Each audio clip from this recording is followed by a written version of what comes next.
saudara, yang paling penting, yang dasar yang paling pertama yang harus kita lakukan di dalam perjanjian berkat Tuhan itu, komitmen dalam perjanjian berkat itu, dimulai dari kita mengembalikan perpuluhan. Saudara harus tahu bahwa persepuluhan adalah the master key. Kunci masternya. Kunci utamanya untuk membuka akses pada blessing for all seasons. Pada perjanjian berkat Tuhan itu. Kita baca ya, Maleakhi 3 ayat yang ke-10. Bawalah seluruh persembahan persepuluhan itu ke dalam rumah perbendaharaan, supaya ada persediaan makanan di rumahku.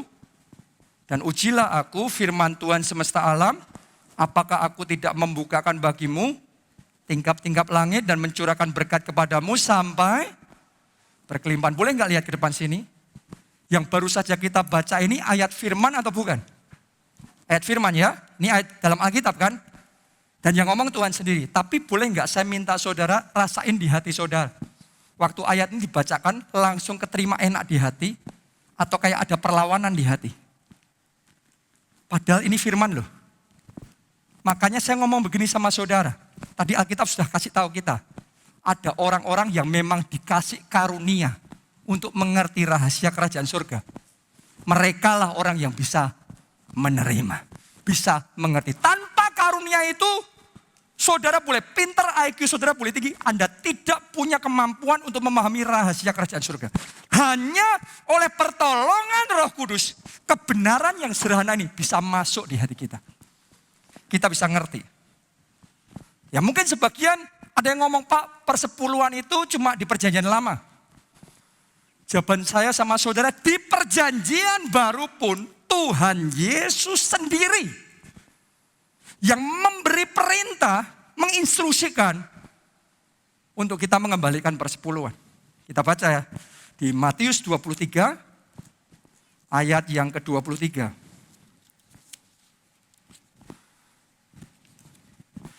Celakalah kamu, hai ahli-ahli Taurat, dan orang-orang Farisi, hai kamu orang-orang munafik, sebab persepuluhan dari selasi, adas manis, dan jintan kamu bayar.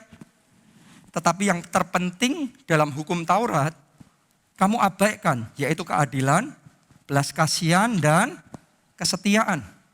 Kalimat terakhir, mari baca bersama, 2, 3. Yang satu harus dilakukan, dan yang lain jangan diabaikan. Yang satu harus dilakukan ini yang mana? Yaitu keadilan, belas kasihan, dan kesetiaan terhadap hal ini. Tuhan ngomong harus dilakukan. Yang lain jangan diabaikan. Yang lain ini yang apa tadi? Anda baca di ayat itu. Persepuluhan.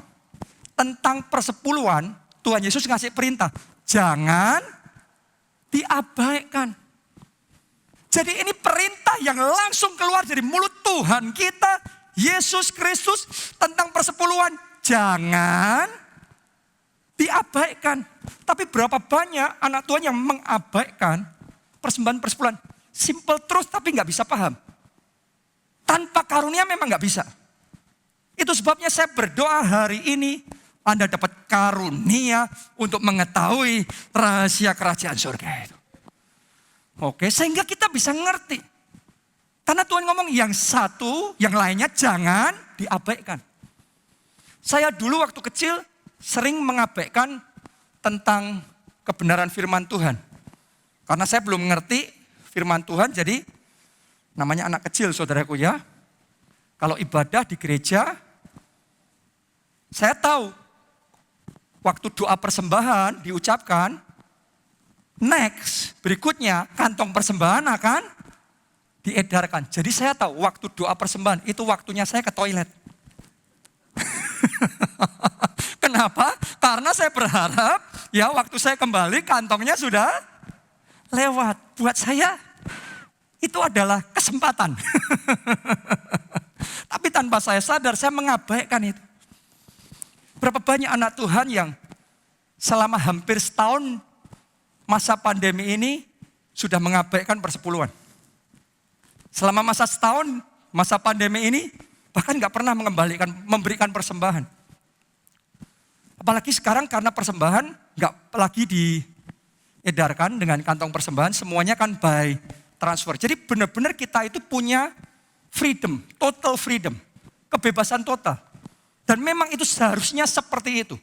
Itu harus sesuatu yang keluar dari hati. Dan itu yang dilihat oleh Tuhan. Sekarang saya mau tunjukkan sama saudara ayat yang terakhir. Apa yang terjadi ketika kita mengembalikan persepuluhan. Ibrani 7 ayat yang ke-8. Ditulis begini. Dan di sini manusia-manusia fana menerima persepuluhan. Di sini itu di mana? Di bumi, di dunia ini. Ditulis manusia-manusia fana menerima persepuluhan. Kenapa ditulis begitu? Karena ayat sebelumnya perintah firman Tuhan, bawalah seluruh persembahan persepuluhanmu ke dalam rumah perbendaharaan di sini. Rumah perbendaharaan itu di gereja lokal di mana Tuhan menempatkan kita untuk bertumbuh secara rohani. Tuhan ngomong di situ bawa persepuluhan. Makanya ditulis di sini manusia-manusia fana menerima persepuluhan. Tapi Anda harus tahu, ketika Anda mengembalikan persepuluhan, bukan hanya terjadinya di sini. Ada sesuatu yang terjadi di sana. Oke, lanjutkan. Di sana ia, yang tentang dia, diberi kesaksian bahwa ia hidup.